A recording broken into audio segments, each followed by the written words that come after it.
See, I think life, or society especially, presents one hurdle after another. I'm interested in creative response.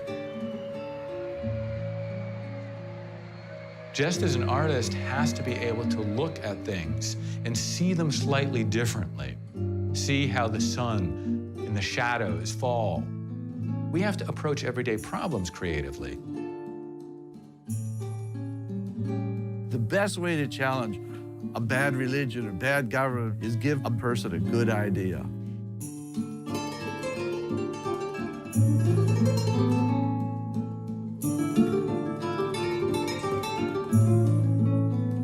I see myself as a member of the world. I don't really believe in nations, don't believe in countries, don't believe in passports. The more I do this work, the more I feel connected everywhere I am. There are things we share. There are things beyond our identities that we share. There are things that we as humans share across all these boundaries. So I know in my heart I have the potential to offer someone that different perspective, to send someone away feeling as if they're not alone. I think we're all born citizens of the world, and we proclaim it even in the worst of times. We proclaim it through our being, we proclaim it through our art. So it's all, you know, a constant struggle towards existence.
Some seem to believe that people should be numbers in a state computer.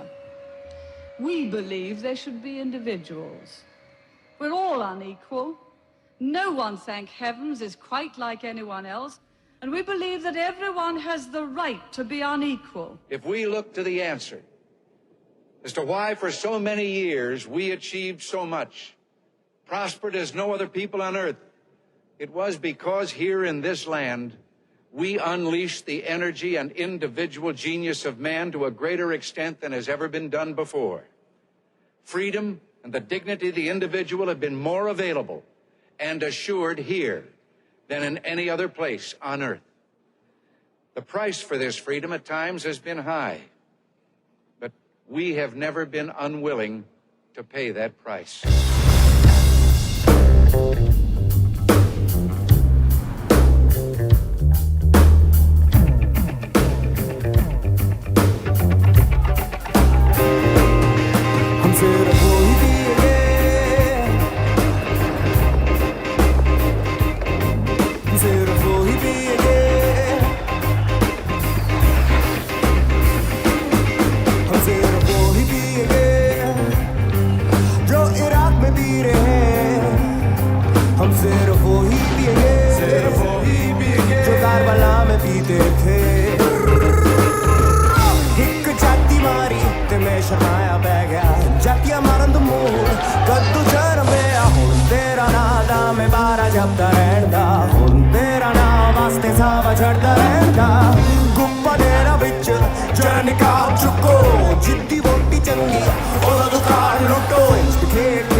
Once upon a time, we were, I'm told, citizens with rights.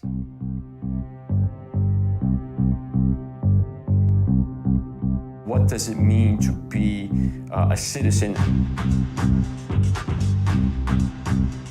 A citizen is someone who participates. It means to take active participation in creating a community. Trying to create a structure and systems that supported the majority.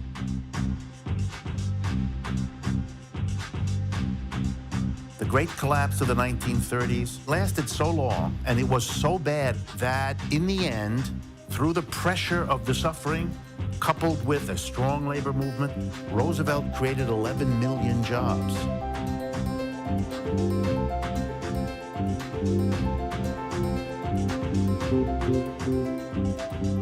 During the war in my country, if you were walking down the street and the siren went and the bombers came, you went down the nearest shelter. In that shelter, there was the banker, there was the baker, there was the candlestick maker, there were the kids, there were the mothers.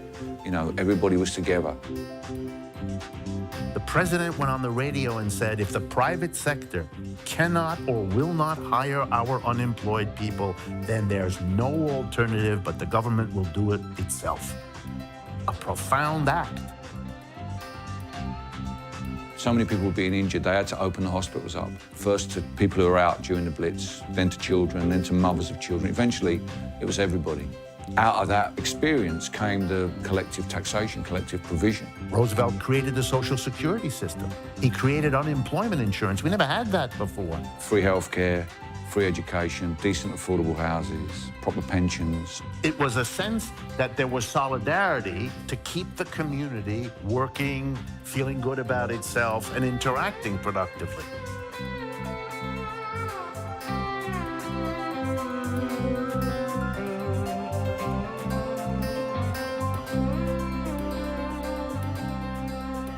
No sooner was the ink dry on these bills than the business community went to work. Margaret Thatcher, who wanted to reverse the gains that we'd made, she came to power in 1979. She began to chip away at all the things I'd always taken for granted. Over the course of my lifetime, really, I've seen it in that kind of first wave of Thatcherism and Reaganism. There's been a nudge. What Reagan represents is the final step. I don't necessarily think you can call it Reaganism because he didn't invent it. He was a spokesperson, you know, and that's what he was the best at. Reagan actually was a great performance artist. He was an actor, and he had very specific script. He knew how to make the props work and the sets work and how to stand in front of the mountain with the flags. Engaging very deeply conservative issues around deregulation, creating an economic Darwinism, you know, that him and Thatcher were sort of mutually reinforcing. Unchain our business community, free them up. This is a language of freedom and progress. Coded language with somebody straight out of the Hollywood factory. The following pre-recorded political program is sponsored by TV for Goldwater Miller on behalf of Barry Goldwater. A thoughtful address by Ronald Reagan. Mr. Reagan. Thank you. Thank you very much.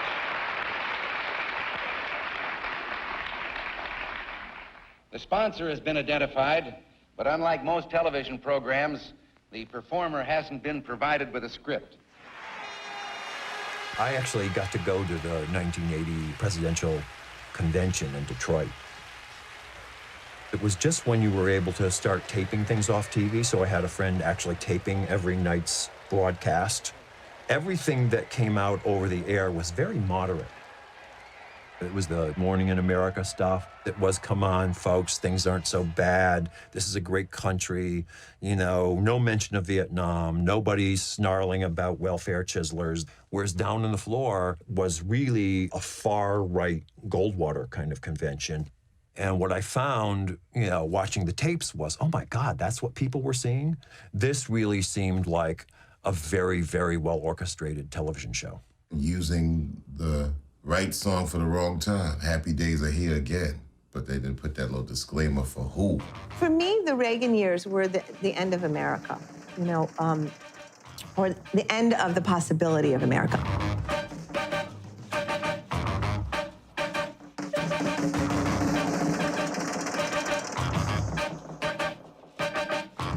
There were a couple strains. One was this insane individualism, and it's up to you, like you made your own way, you could create your future. If you didn't do it, it was your failure. The sense of just self-absorption. The idea that it's just you and that everything in society revolves around you. What's right for me and what can I get out of it for myself? That you are more important somehow than everyone else. Everyone.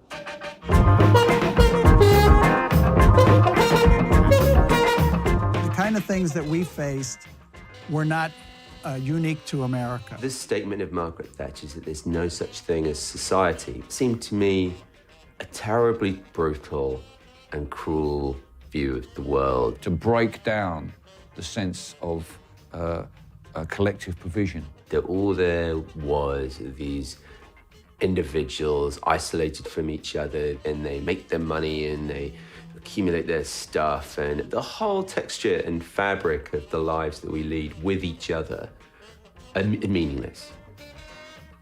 Things like the miners' strike were going on, but to feel that these people somewhere else were kind of being just ground out of existence. The end of the miners' strike in Britain basically ended up with Margaret Thatcher destroying the mining industry in Britain. I mean, a third of the working population of Wales were out of work. They are in violation of the law, and if they do not report for work within 48 hours, they have forfeited their jobs and will be terminated.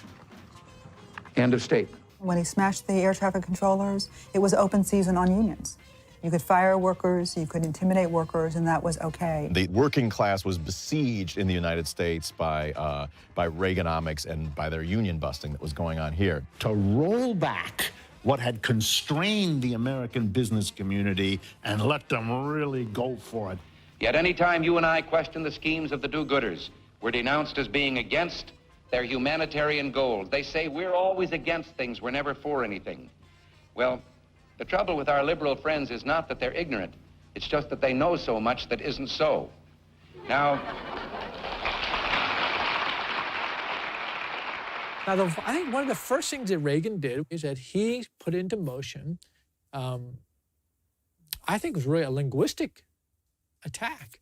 To care was selfish, to help was vain. People sharing and people having the things that they need is somehow weak, and it's somehow not the way humans should act.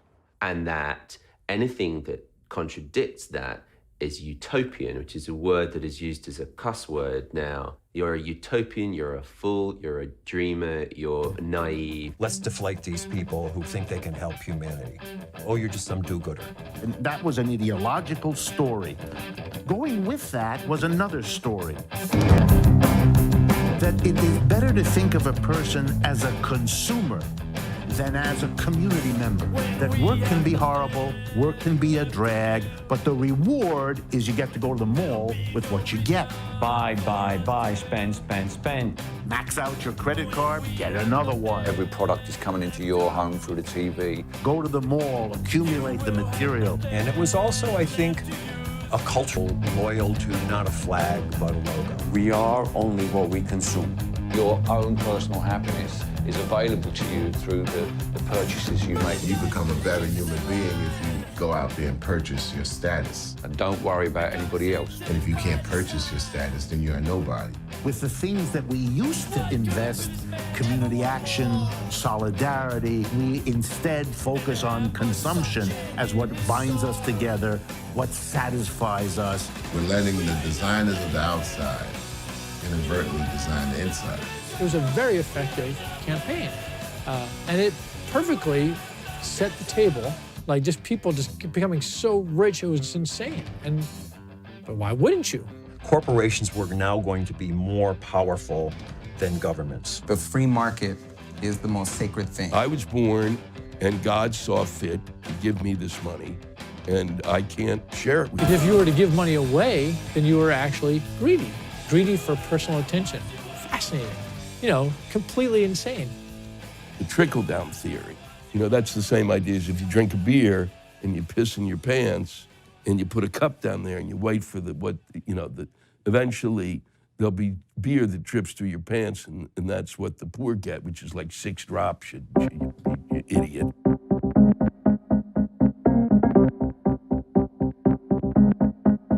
distribution of wealth and income in America shifts. The rich become much richer, and everybody else doesn't. The disparity between rich and poor in this country, that the impression that it leaves on the poor, all that seemed like it was from another planet.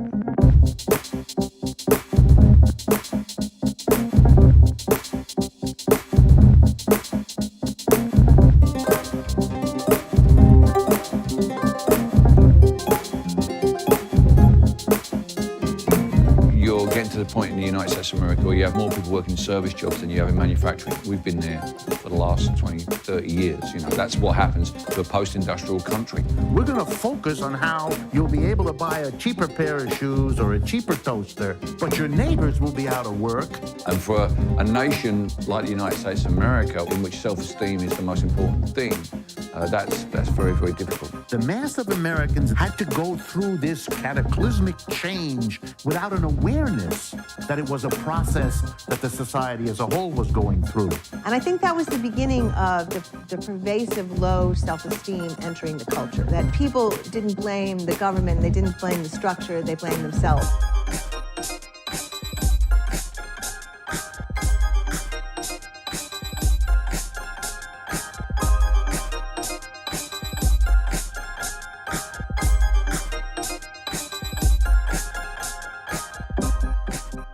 It's your fault that you're poor. You can't believe in yourself because if you were individualistic enough, you're being told if you were prayerful enough, you would be rich. You believe that you have failed. You believe that there's something wrong with you, which is why you can't get a job. And so that's why, in a society which kept saying, we're doing better, the breadwinner wasn't. You have pieces of people who have risen and made it, 1 out of a million. And you go, well, that person made it, what's wrong with me? So you blame yourself, and then you become an addict. And then you start consuming one thing or another. And by making people more and more numb and building up their consumer expectations, it decreases their sense of participatory engagement. And you can begin to become unwilling to indulge your hopes and dreams about a better life for everybody. And you begin to look also for someone to blame. Do you mind putting the light out? No. But now you will benefit.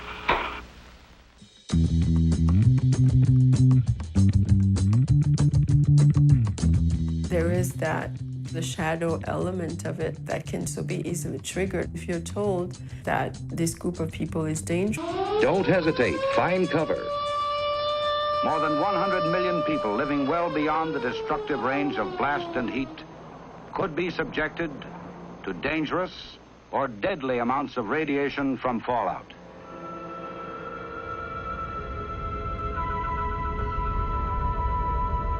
They can convince the mass of people to be afraid and cynical that things can't change, then they have won already. There's a numbing of people's real emotions. Historically and institutionally, people's sense of value has been stripped away. If you don't know your history, you are basically more easily manipulated. You strip human beings of the sense of history and their sense of geography, who they are and where they're at. Then you got a carcass. You'll fill them with anything. Today, more men and women will go to work than ever before in our country's history. This afternoon, 6,500 young men and women will be married. And with inflation at less than half of what it was just 4 years ago, they can look forward with confidence to the future. It's morning again in America. It's morning in America. And forget about last night.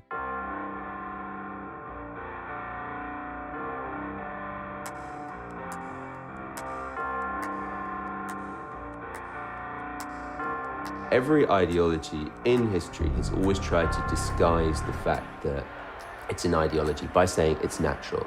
It's about mechanisms that are really, really embedded, that don't necessarily even feel coercive. And how do you defeat that? How do we help people understand that their low self-esteem is manufactured and that people are the only hope we have? Culture is a way for us to identify a different way of understanding the world. It opens up the place to imagining what I think we're all interested in, which is what sort of a society do we want to live in?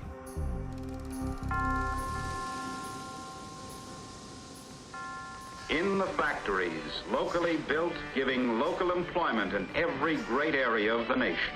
And all the parts made by all the skills of all the men and all the magic of all the machines move through all the pageant of production in a great orchestration of interdependence. Well, I was born in Detroit at the end of World War II. And that dream that the World War II vets came back to, that Happy Valley and the Promised Land, that started to fracture in the 60s, you know, when the contradictions became clearer and clearer. When I got into music, I think Johnson was in office. I was 3 years old. By 1970, I was 8 years old. I was really starting to develop an awareness of what was going on around me, and what was going on around me was a social revolution.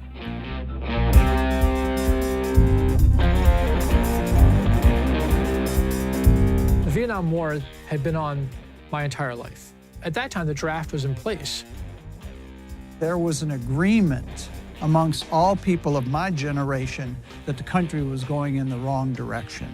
I already had made like contingency plans as a pacifist that I was not going to go fight their fucking war. The counterculture, they spoke to me as sort of people who gave a damn about life. Somebody had to do something about it, and we were going to do something about it.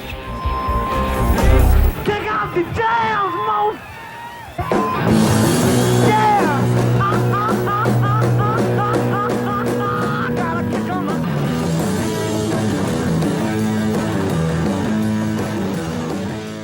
The music itself, in the sound, and the way I played the guitar was parallel with the political frustration and the outrage of what I experienced in my life in the streets of America. This was all one thing.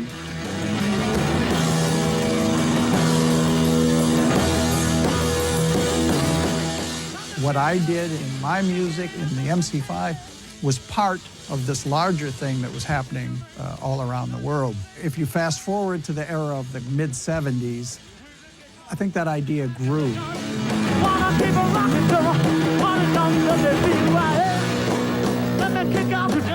People sometimes say to me, you know, who's your greatest influence?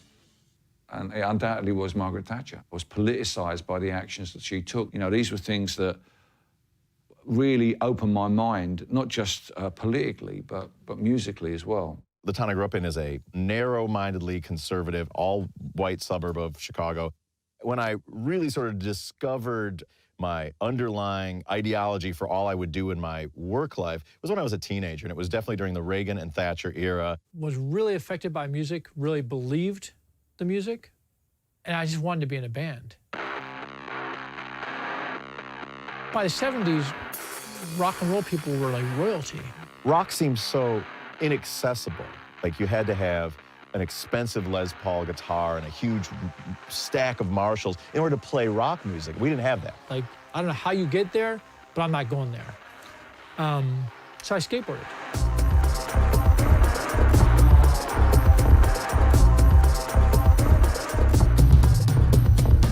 Skating saved my life, for sure. A friend had a board. He wasn't into it. He gave it to me, and you know, I lived on a hill, and that was it, you know? I mean, I was addicted.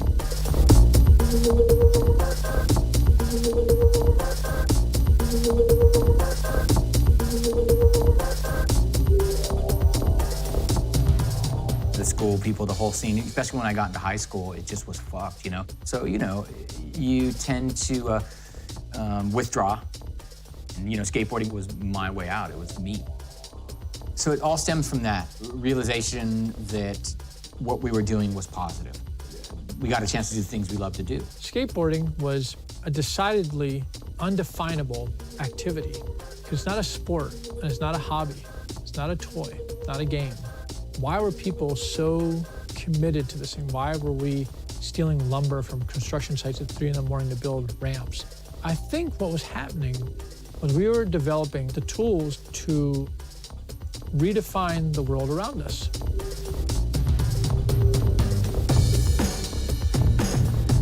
The idea was to really sort of recalibrate people's ideas of what reality was. A pool's not just for swimming, a sidewalk's not just for walking, the street's not for driving. The next time they went on that street, they'd look at it slightly differently and thereby sort of open up the possibility of what the future could be. And so you're never gonna think the same again about that curb or that bench or that rail or about fucking anything.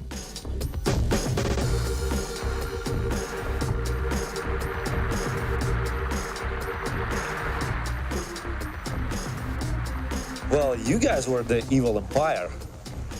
We were just like the innocent pioneers with white shirts on and red handkerchief. But then, I don't know, somewhere around 7, 8, 9 years old, I encountered all this other information, which, like records. I grew up in Charleston, South Carolina. It's a very conservative place.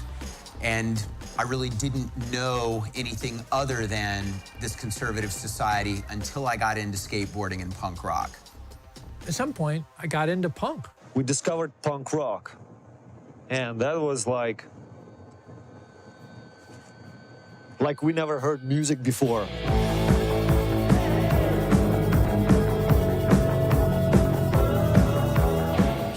Iggy Pop, Henry Rollins, Fugazi was a big new cultural experience for me. I remember listening to the records, and it just didn't sound like music to me. At first, I didn't understand. I was like, wait a second. It took me a second to get my mind around it. Just fucking totally blew me away. It's like, whoa. Suddenly there was like a flash. Then I understood, like, whoa, this is liberation. Then there was really the moment when the Kid brought in the Clash album. It was London Calling. It was the first time I saw that. I made a Dolby B cassette of it, and it really changed my life. Once I tapped into that world, all of a sudden, I started to see things much more broad. Playlists. And then, you know, it was like suddenly the Ramones came on the radio, and I was like, all right, 3 chords, I can write a song. And I got rid of my skateboard, and I went and bought down to Woolworths and paid £30 for a K bass that I still have in my apartment. I went down and started getting all my 12-year-old friends together, and we formed a band. Within 24 hours, I was in a band. It was just like, what the fuck? I gotta get an instrument. I didn't know how to play a single chord on the guitar. I don't know, just pick it up, see what happens. I don't have that much skill in some ways, so I just do what I can. And we just, decide to make music even though we don't know what we're doing. I was like, that's what I want to do. We need to have a band now, and it needs to be saying things that we think. I started college in 1983 at the peak of Reagan and Thatcher, and it just seemed to me absolutely incomprehensible. I think we began to realize we should just do what we love to do. It was our own way of going against the kind of dominant culture at the time. I realized, I need to do whatever I can do right now to just get my music out. The value systems were created around things like punk rock and early hip hop. No one was going to allow you to play the venue, so you started your own venue. Making cassettes and handing them out. No one was going to record you, so you started your own record label. Just that realization that I did not need to wait for anybody. We're like, why not do it ourselves? We see the beauty in this thing, and although nobody else wants to, officially give it the blessing, well, maybe it's better that they don't officially give it the blessing, because that way it won't get turned into some other piece of crap. The real power is grassroots, playing for people. Like with my record label. Like from the very beginning, because like label, it's like a joke, it's not a real label, you don't use contracts, it's not gonna work, it's too idealistic. In a month, this label will be 30 years old. Is it fucking working yet? I grew up, I was a pissed off kid. And I just thought something was wrong with me. I think I'm not alone for having punk rock be the thing that really politicized me. The things that I felt were right and wrong in the world were expressed in songs. A more intelligent expression of life built around songs that were as powerful as any music that I had heard before. The aggressiveness of the music and the style originally attracted me, but then when I heard the lyrics, I had that sense of movement in music and the power of music. It was like revolution street poetry, just statements in a rawest form. First-hand reporting from a point of view that I could trust. Thus, records automatically become a carrier of political information, too. You bond that anger that people feel by abuse by government and the anger that's in rock and roll. It took the anger and directed it in some kind of way where It made sense why we were rebelling. That the world is not the way it should be, and that we got to change it. And saying that, you know, there are alternatives. It wasn't just that they were poking at that open sword of that politics and all of that. It was also they were speaking to you as a human being. I felt like on some nights, everybody's soul was at stake. When I got into punk rock, I turned the radio off forever. For real. Caught in a landslide, the minutes can tumble down into an hour's time.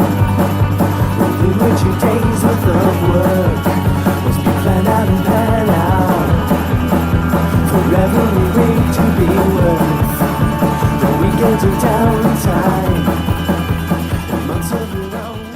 And it went right in hand in hand with skating. Because it was already, you know, like, fuck you. Get out of here with that skateboard. Fuck you. Ah, it's too loud. Fuck you. You know, same thing. Fuck you to everything. And I loved it, you know. So I gather around me while the little pieces in the song. If punk rock was the antidote to this noodly virtuoso musicianship, I think that for me, street art was the punk rock antidote in the visual culture.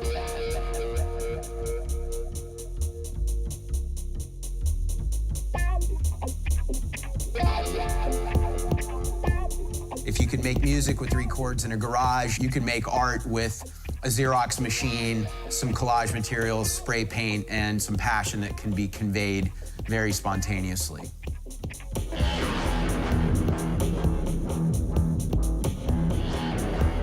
There's no intimidating gallery or museum threshold to have to cross. You know, there are alternatives, making stencils, making flyers. I remember I made a sticker that said, "Stop the arms race, not the human race," and put it on the bumper of our car. Really pissed my dad off.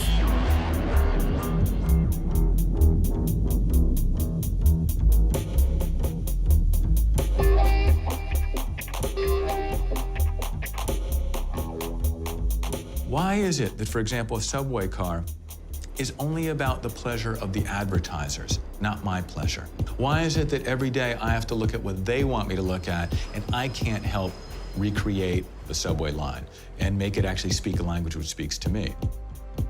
It's just a natural thing to try to make artwork that communicates with people on a, you know, a gut visual level, but also has a deeper human connection. I did this book about graffiti from a Nazi prison in Rome.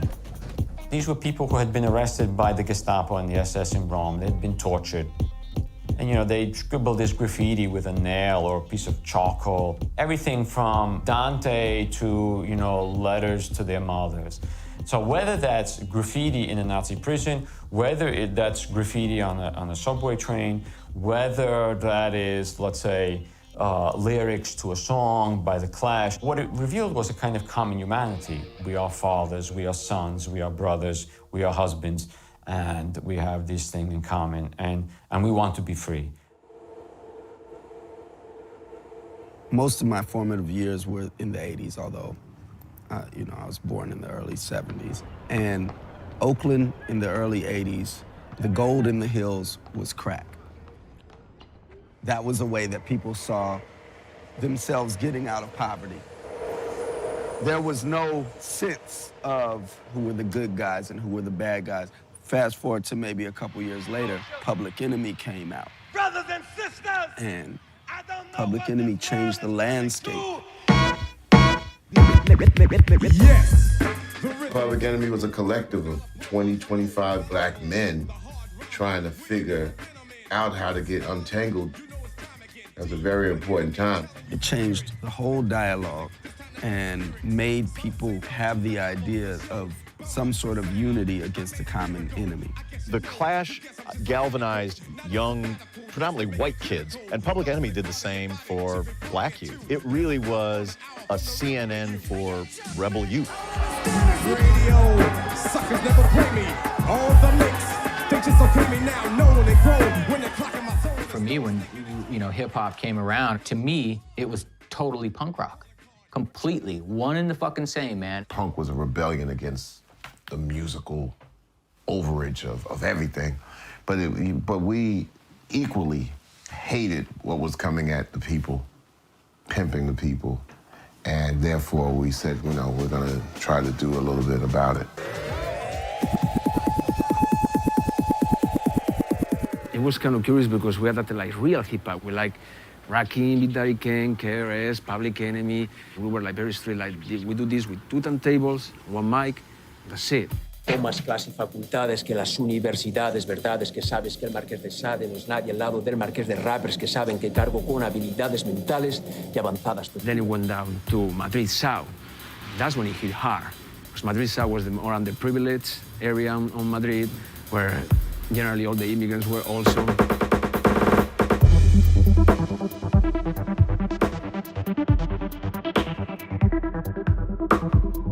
So that generated a whole movement there, like 85, 86. You go out to the street, and any single corner, you will see a linoleum floor, and people break dancing there. Of course, the multinational labels and multinational industry tried to make clowns of us. We fought in the streets, like when somebody was like, "Hey, tú," we were like, "Hey, tú, what?" Bam!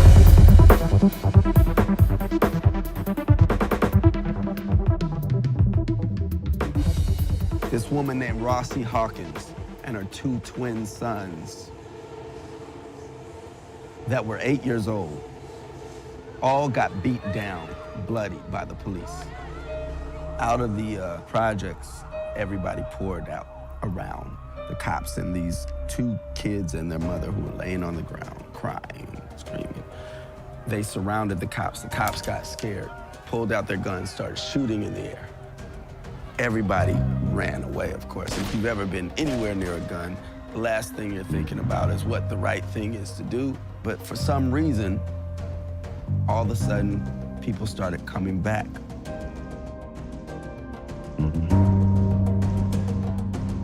Now, when this was the summer of 1989. The #1 song on the radio right then was Public Enemy, Fight the Power. Somebody started chanting, "Fight the power, fight the power." The neighborhood went, confronted the cops, took Rossi Hawkins and her kids to the hospital.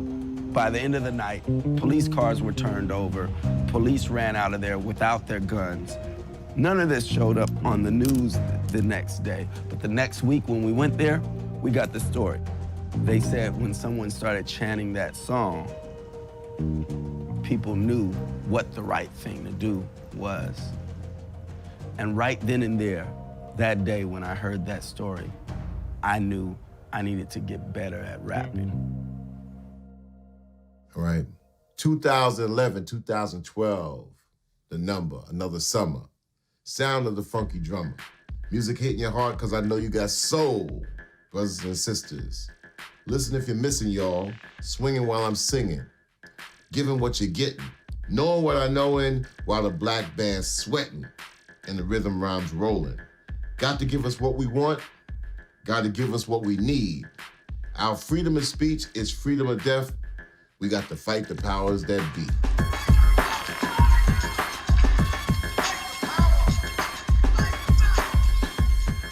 If it wasn't for Spike Lee being able to mesh theme, music, and film, Fight the Power wouldn't have been what it was to influence Boots Riley in Oakland.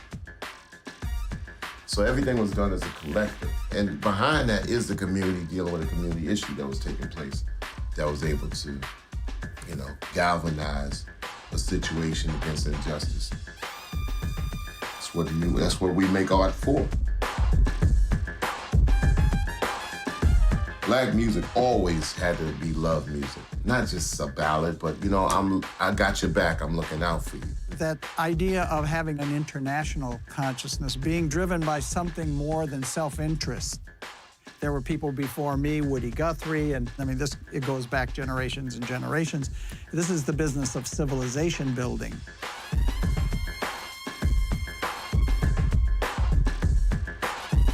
Yeah, were we troublemakers? Sure. But you know what? We got a right to make trouble. Democracy requires participation. What a band represents, what an artist represents is everything. Why do you think young people love Fugazi? Fugazi and Public Enemy You know, I listened to both of those groups really heavily through middle school, like right at the time when my, you know, your political consciousness is still very tender. There's also that thing at the time when you're 14 or 15 when these bands that were your band, like The Clash for me were my Beatles. You know, Fugazi's idea of you are not what you own. I mean, Public Enemy, Fight the Power, you know, speaking truth to power, just about how their core values. You know, it made you want to quit school or fall in love or run down the street with your friends chasing a bus or, you know, form a band. They had that thing that was really life-changing and it just motivated you. I wasn't even aware of the impact that we were having. And they talk about, you know, I come from this really small city where it wasn't cool at all and I got beat up and so forth. And we were looking at you guys. Some things that I've done, seeds I've planted, have taken 20 years to yield something that I felt was tangible. But every action makes a difference. We've been extremely influenced by The Clash, and they represented the poor working white man in England. We represent a certain niche, and I think, you know, people like Public Enemy represent a certain niche, but it actually relates to everyone. I had a little Music Man twin reverb amp on a chair in my mom's basement. So imagine my surprise when I saw The Clash play at the Aragon Ballroom in Chicago, and my favorite rocker, Joe Strummer, had exactly the same Music Man twin reverb amp on a chair on the stage. Like, I couldn't believe it. It was like, and it made me realize, not I can do this one day, but I'm doing it. He's doing it, I'm doing it, we're both in bands. You know, he's playing the Aragon Ballroom, I'm playing my friend's garage, but we're in bands, and what we do matters. Darling,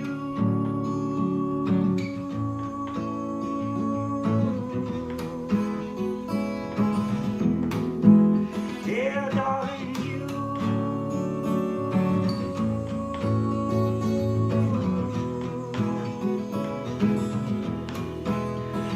you are a real street preacher, teaching about life's abundance, living it to the fullest, giving us all that you could. You were a deep soul shaker, surely a true heartbreaker. You'll always be a guiding light for anyone looking for a little bit more in life. All you saying, do it yourself, but then teach someone else. At the core, culture is about interdependency. It's about sharing, it's about creating, and so on.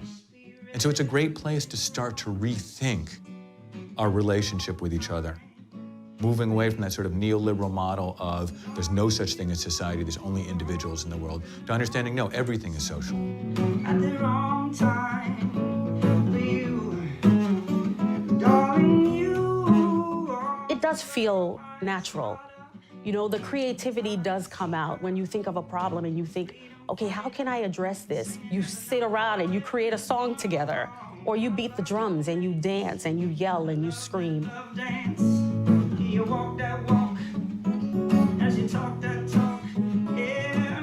One of the things that art does is it creates metaphor and it creates other avenues for the brain.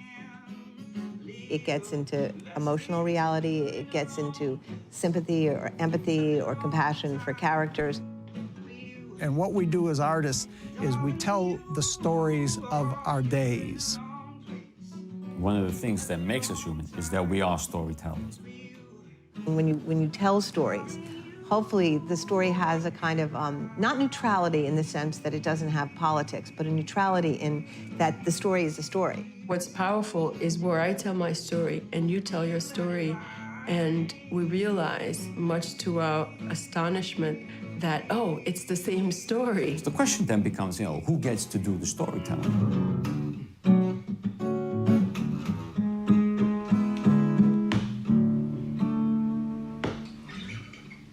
Drum solo.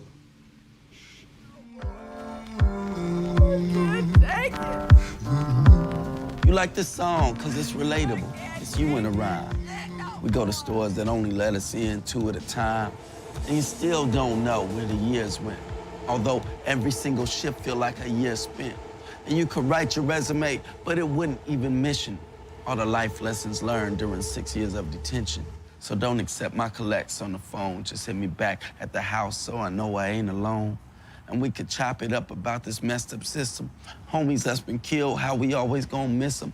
It's almost impossible surviving on this fraction. Sipping 40 to the brain for the chemical reaction. You gotta hustle, cause they trying to push and shove you. I tell this motherfucker up, since I really love you. This is for my folkers who got bills overdue. This is for my folkers, check 1, 2. This is for my folkers, never live like a hog. Me and you, toe to toe. I got love for the underdog.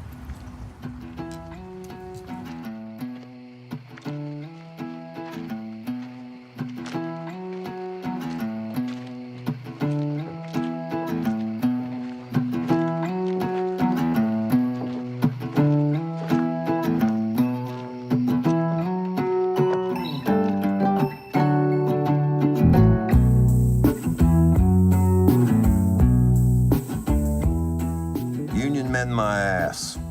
You want to be treated like men? You want to be treated fair?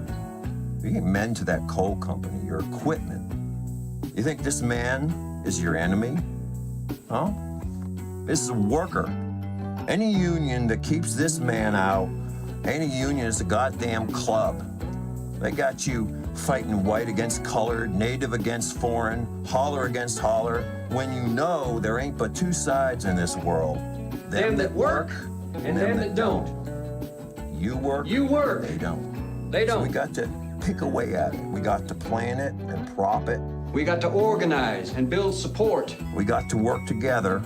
Till they can't get their coal out of the ground without us. Cause we're a union. Cause we're the workers, damn it. We're the workers, God damn it. We take care of each other.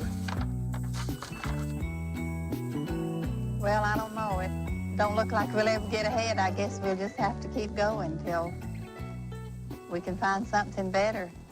It is a 1960 Grapes of Wrath. The big turning point for me was Harvest of Shame by Edward R. Murrow, and I'm 12 years old, and I'm watching this.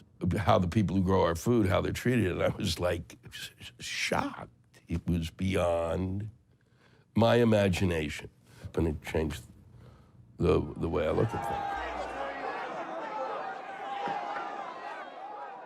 When I was growing up in the 80s, it was a very, very solidly Thatcherite sort of place. Suddenly there are these people who are hating me for something I can't do anything about. And it was really devastating, actually. And that was the beginning of a kind of political journey for me. I would start to look around and say, well, I'm getting this out of the mouths of one or two of my teachers. You know, I'm getting this from the politicians on the television who don't seem to like immigrants and think we should, you know, I'm supposed to go home, but home is here. I began life as a child of a woman who was very, very, very poor in Jamaica. I knew that if I worked hard in school, if I learned to sound educated, I would belong to a group that was more valuable than where I came from. When I decided to come out as a young lesbian at 22, 23, I lost my place of value.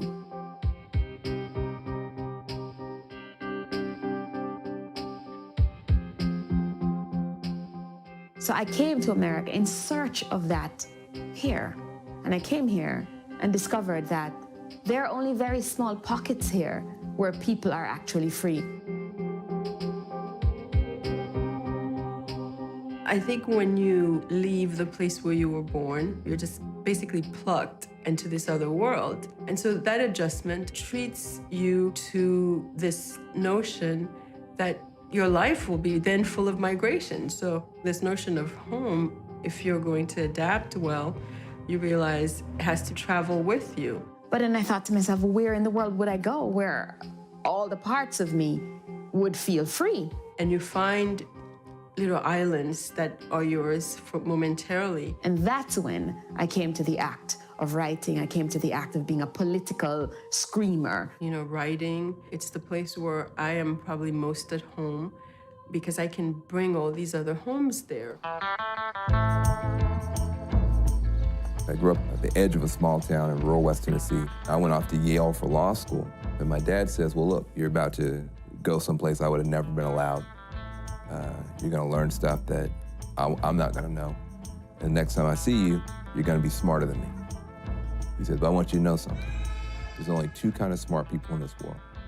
There's smart people who take very simple things and make them sound very complicated to enrich themselves. And there's smart people who take very complicated things and make them sound simple to empower other people. Now, next time I see you, I want you to be that kind of smart guy.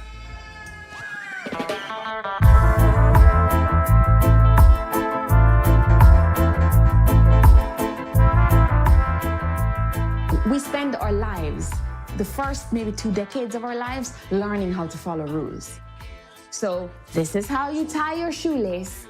This is how you color in your book. This is how you say thank you. Now, I grew up going to the DC public school system. And the 2 fundamental lessons of that school system, in my mind, were learn how to wait in a line. Don't ask for permission, because the answer is always no. As a young poet, that just didn't work with me. That's not to say I didn't pay for not stepping in line. We all pay for not stepping in line, but we pay when we step in line as well. So what I found was just do it. If you look at history, behaved people change nothing, you know, and I believe in misbehaving. Something new usually comes from outside. The people on the outside understand the system much better than the people on the inside. Yes, there is a structure there. When we can use the structure, let's use the structure, but let's not have the structure use us. But if you want change, hand those people the mic. Hand those people a paintbrush. Hand those people a video camera. Because once they start rocking, the whole system has to respond.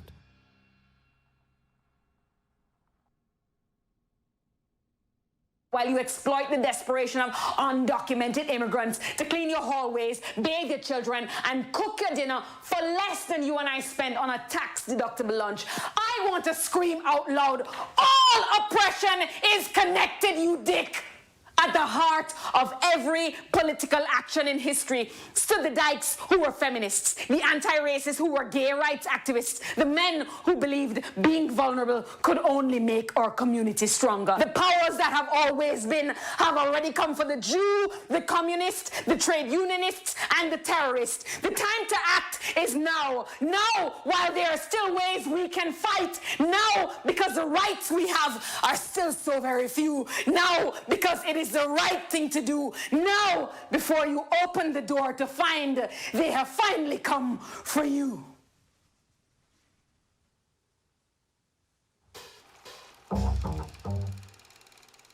When I started, I knew nobody in the film world. I think I was able to grow up thinking that the important thing was the work itself and not where it fit into a corporate culture. I wanted to occupy a garage in kind of a guerrilla maverick-like way, a place that I could make dirty and wreck over and over and over again. I don't have to be precious with it. What V-Day is essentially is self-empowered philanthropy. People take the play all over the world. Whatever money they raise, they keep in their communities. I remember at the beginning, people were like, you can't call this V-Day, you can't name a movement after a vagina, and I was like, but that's what we're doing. I started to look at Haitian women as really part of a broader community, thus the founding of Black Women's Blueprint. And Blueprint means our voice.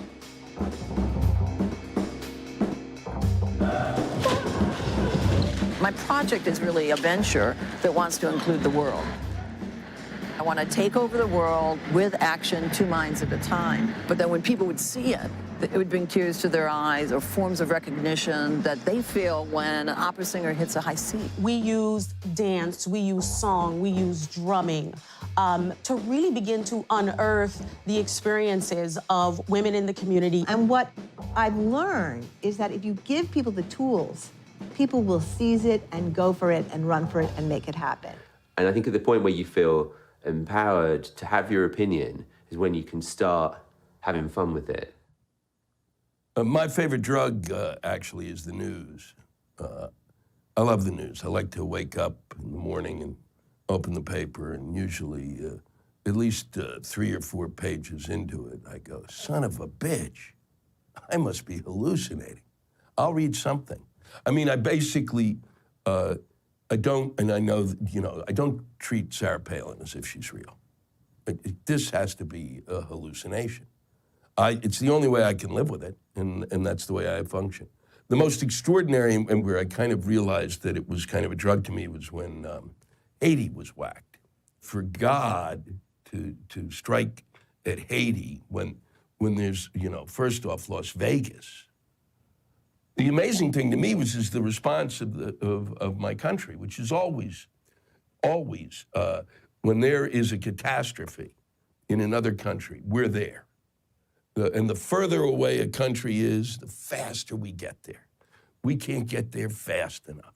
I think that we respond really well as a country when a country's ass is getting kicked, or when we feel there's a need to kick a country's ass.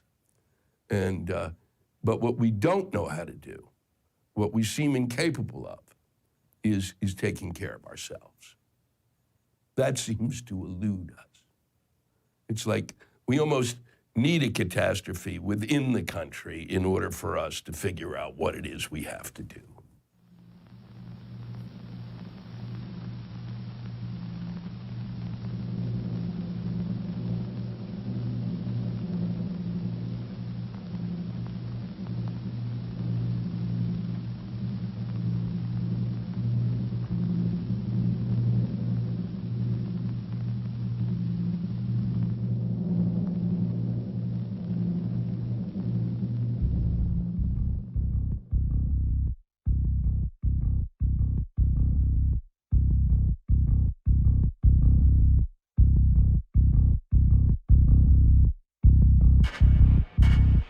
The last 30 years have been an enormous effort to postpone confronting what happened in the 70s and the way the country changed.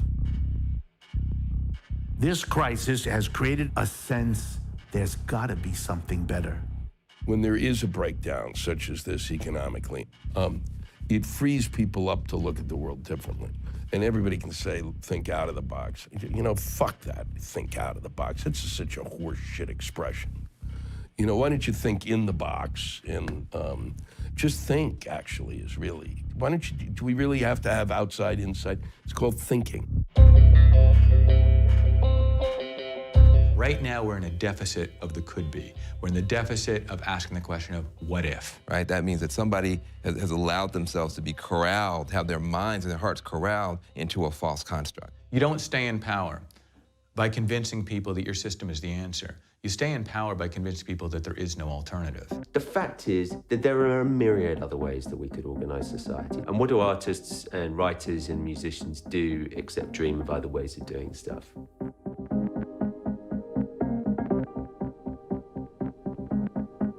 Create dangerously for people who read dangerously. This is what I've always thought it meant to be a writer. Writing, knowing in part that no matter how trivial your words may seem, someday, somewhere, someone may risk his or her life to read them. This is what, among other things, might join Albert Camus and Sophocles to Toni Morrison, Alice Walker, Osip Mandelstam, and Ralph Waldo Emerson to Ralph Waldo Ellison. Somewhere, if not now, then maybe years in the future, a future that we may have yet to dream of, someone may risk his or her life to read us. Somewhere, if not now, then maybe years in the future, we may also save someone's life because they have given us a passport, making us honorary citizens of their culture. I'm a physician by degree and also play in a punk rock band. The voice of people like me is artistically pretty stifled, I think. Coming out swinging with a punk rock format makes a lot of sense, really.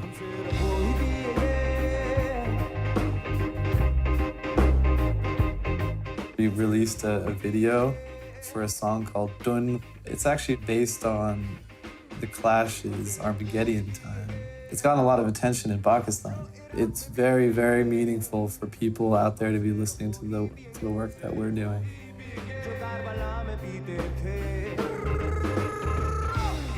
I was into punk, and punk had an affiliation with reggae, and then reggae affiliated itself with ska.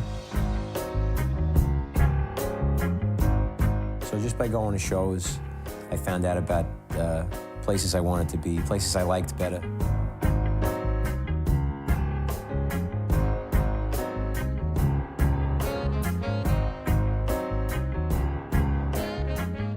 We just started talking about the different types of music we loved. Like, what are all the sounds that open up, like, into this other space? I don't really approach music from, like, a genre even point. Kind of all comes secondary. It's just there. I wasn't, like, familiar with the reggae approach. I didn't hear reggae before. By the time I went to Jamaica, I was already, ready to have this experience and that experience, because I'd already kind of, dreamed it, listening to records. What have I done wrong that I should be sorry? You broke my heart, left in no hurry.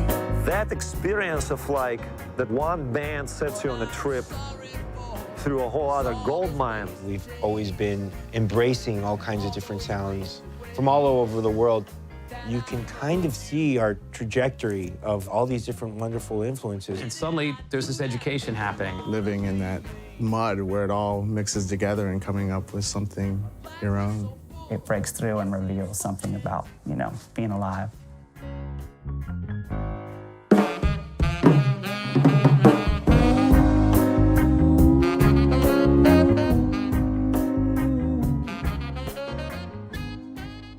Afrobeat music was informed by Fela's experiences as a global citizen. And coming in contact with other people, feeling like the world needs to go in this direction. When I found Fela's music, long songs that didn't change key, that hit that groove and just kept going. And we're all gonna blow over it. And everybody's gonna say something different. Musically, I felt like it was right on time in my life.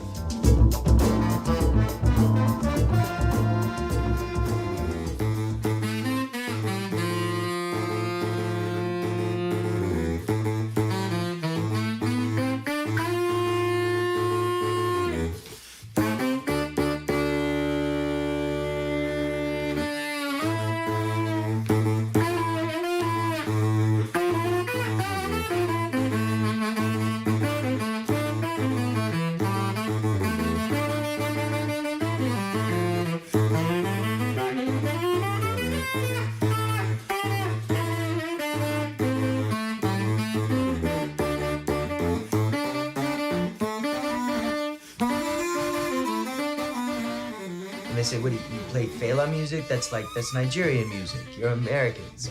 And one of the things that I found is that his music serves us and heals us. We play it because it's useful and critical. And it's not enough to just put on the record and be like, oh, gee, what was it like in 1976? No, we want to experience this. We want to embody it. We want to put together the chemical combinations of these instruments. And that's the justification. Is because the music is the medicine.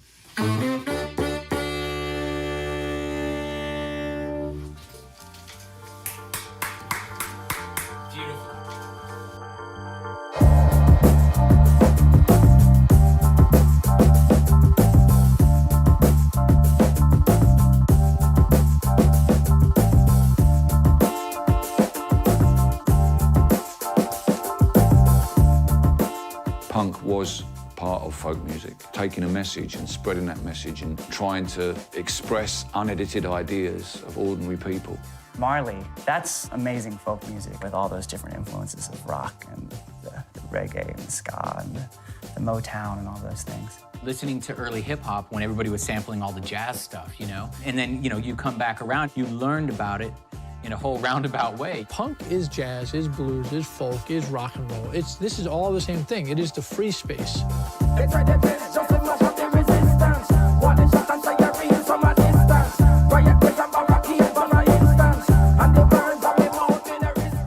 think also the definition of art is that it has the power to unsettle you. That you're going to just immediately get outside of your comfort zone. There's where the new answers lay. It can change your conceptions of things. Take one face and split it in 5 different pieces, and all of a sudden, we're considering the human anatomy in a different way.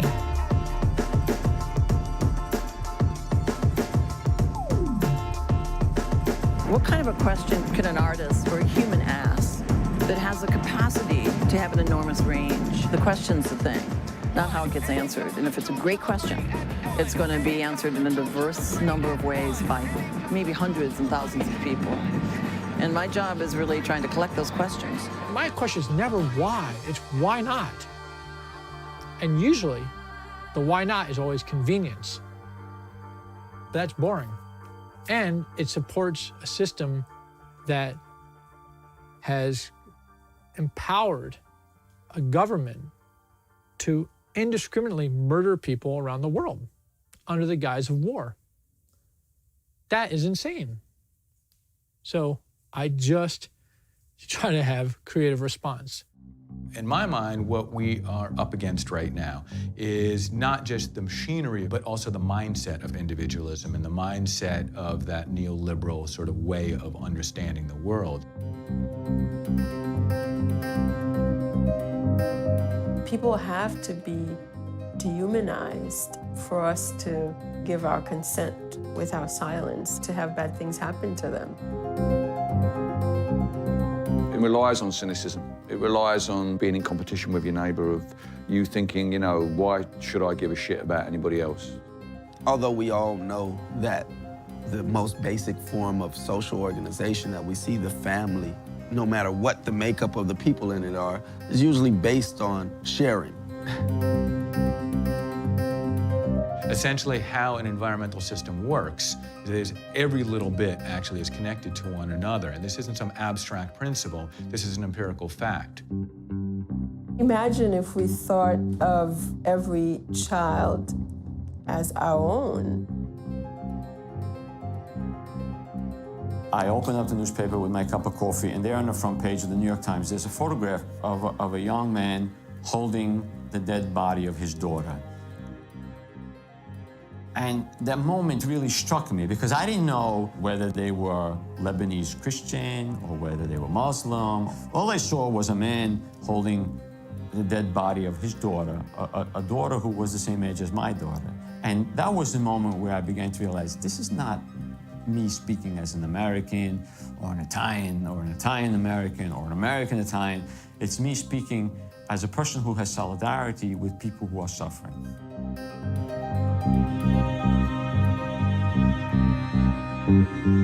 There is this old, peasant idea, call it Christian idea, call it whatever you want, but it's found all over the world, where the stranger is considered sacred. One of the premises of the United States attacking Iraq was that the leader of that country, Saddam Hussein, had gassed his own people, which showed that he was a villain. I don't think he thought of the Kurds as his own people. I think he saw them as a different people, much like George Bush and his friends thought of the Iraqis as a different people. If you're bombing people in another country, you're killing your own people, because there's only one people.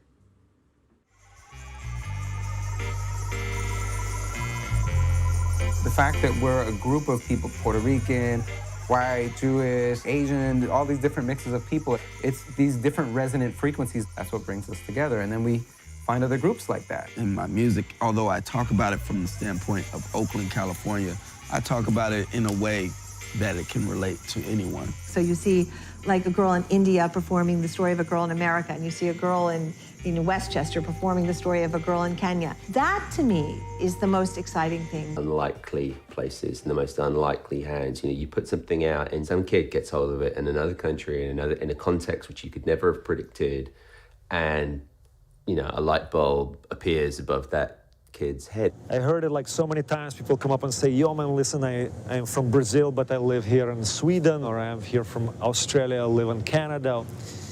But your music makes me feel this, whole world citizen idea is quite idealistic. But it's like a lot of people get pretty good and practical on this idealistic idea. Regardless of how many maps we draw, how many passports I have to renew, and how many green cards I have to be reissued, that there are no boundaries in nature.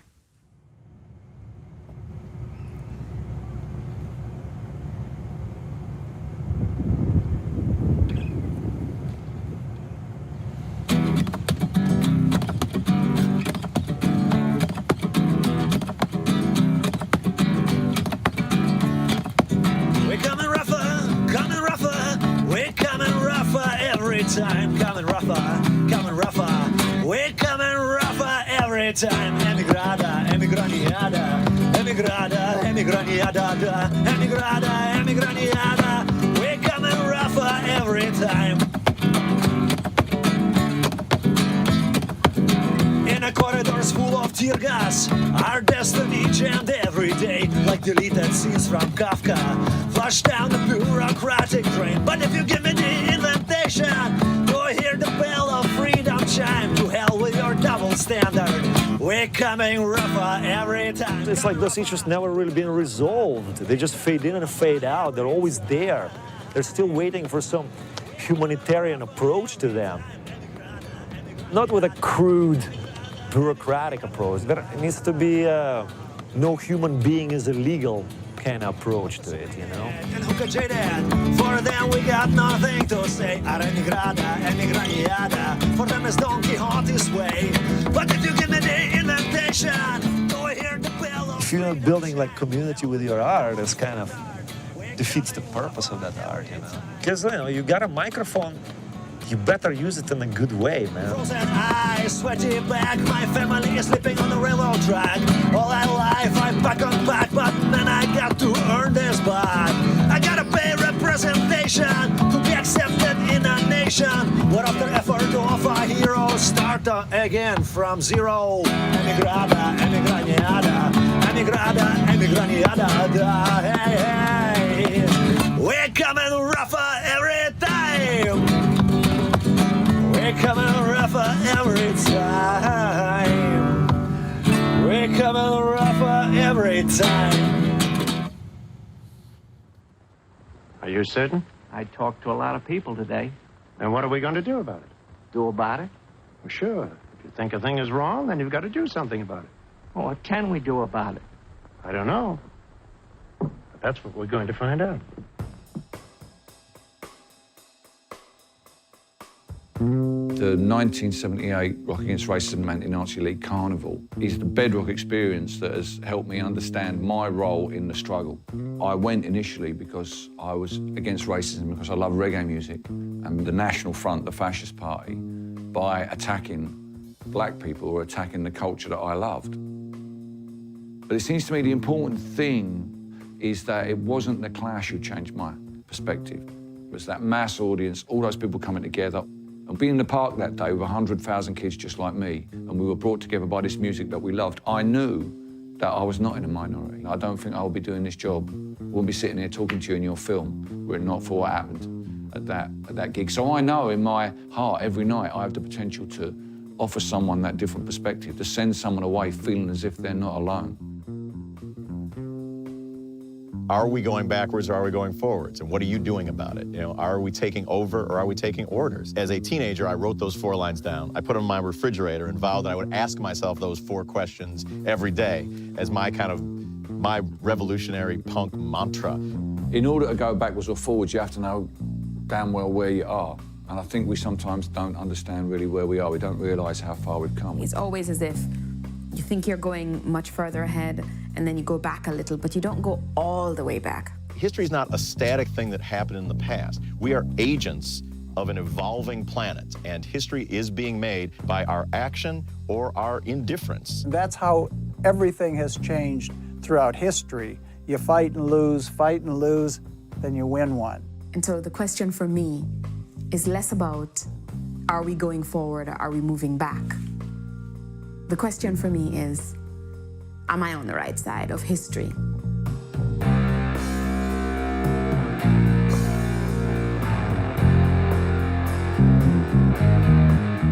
There's an argument to be had, and it's down to artists to make a contribution to that. If I tell the truth in the song, there's the chance that you will feel the same way I do.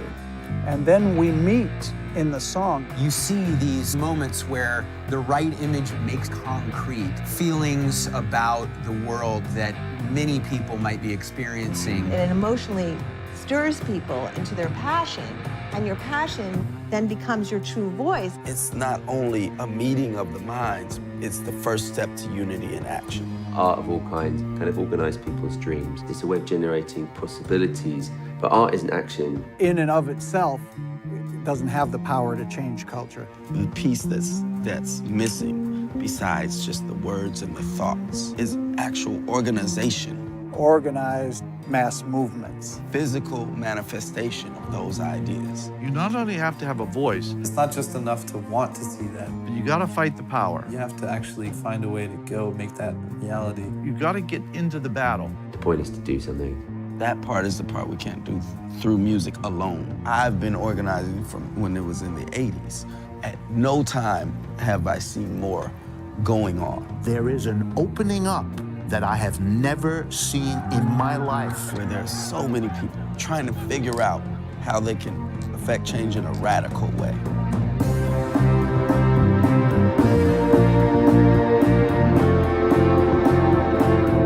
Everything takes many, many years. And then there are sometimes moments when many, many years happen in 3 weeks. This generation is smarter than my generation. They will put the time and the energy in. It needs to be done. We're not post something, we're pre something. We don't know what we're pre. I think we're ready for a leap. It gives me incredible hope that we can, in fact, mobilize in a way that we've never mobilized before, that we can transform people's lives here, but we can actually transform how we are as citizens of the world. That's the beauty of a resilient movement. You can shoot the leaders, you can attack the crowd, and it comes back the next day. It comes back the next day because it believes in the beauty of its own dreams.